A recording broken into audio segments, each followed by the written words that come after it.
Hey, little fly, why do you exist? Hey, Dad, where do I come from? Oh, Grandpa, why do you have to die? You see, those kind of questions I asked myself since I was a boy, and I kept asking them so much that I drove my father, my mother, my brother and sister completely mad. And I kept on doing it. As soon as I was able to grab something, I ate the books I could find in order to satisfy my hunger for answers. But of course, books did not provide them. So I traveled the world, as Alok just said, and I met people from different cultures. But this generated even more questions. I started to wonder, what should I study? And I decided to study economics because I wanted to act upon the world, and I thought, well, economics is really something key to do so. But I kept on reading philosophy because it was so great to ask myself so many questions. Now, on my quest for questions and answers, I met Marcel Conche. And Marcel Conche is a French philosopher. He's the philosopher of the infinity. He considers nature as the whole of reality, as infinite both in time and space, like so many other philosophers did, the ancient Greeks, Montaigne, Spinoza. And as an economist by training, I started to wonder, isn't this concept of infinity also within our economic model? In fact, what you see here is not the universe, but the 300,000 light bulbs we waste every minute in the United States. And like this, we waste quite a lot of things, an infinity of things. In fact, when we think about it, our world is crushing under our consumption. We waste no less than 28,000 barrels of petrol every 2 minutes in the United States only. Our little blue planet is, of course, crushed under this massive consumption. So we have to ask ourselves, why do we keep on trying to maximize profits endlessly? This concept of infinity is really within our economic model right now. Can we change that? Well, some people, especially in big companies or banks like the ones in which I work, will tell you, no, it's not possible. It's natural. People are made to go for this endless quest for growth. Like Adam Smith maybe would have said. He probably would not have agreed, though.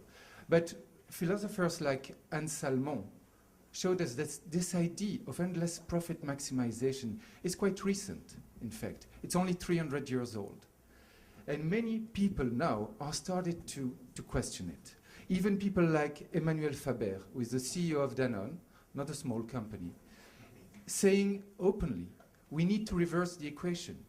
We need to contribute to the maximization of the common good under the constraint of an adequate, finite profit for shareholders. Totally the reverse. And a philosopher like my friend Christian Arnsberger, not easy to pronounce, Arnsberger, is advocating a totally different approach to our society. And is trying to dissect the different logic which are under our economic model. One of them is, of course, the logic of competition, of domination, of elimination of the other. What I have, you don't have, it's you or me. Another logic is, of course, the one of consumption and growth that I just mentioned. We waste or we consume 5 million plastic bottles in the United States every minute. It's endless. So what can we do to get out of this logic? What Arnsberger is saying is that what we aim for through this logic of competition, of consumption, is not bad in such. What we look for, in fact, are freedom. Freedom from material insecurity, freedom from the violence of other people, all kinds of freedom. Freedom to do something, to create something, to leave a mark. The problem is that with those logic, we miss those freedom. We don't achieve them. So he advocates for a totally different approach, which is a rather hands-off approach. Take, for example, the bicycle. We see today a lot of people saying, oh yeah, I go to work with my bicycle. I do myself. In order to be fit or in order not to pollute, that's fine. But maybe we should consider also riding a bicycle because it helps us to be more humble, to be more simple, to share like we do in such a library where knowledge, instead of being a property of a company, property of an individual, is shared with the others. Or like this flower shop, which is blooming, which is growing amid an industrial street. There is a potential in our society to change the way we work. We work, we live. Corporations need to help. They don't right now. But we can try, if we change ourselves, to change also the way they work.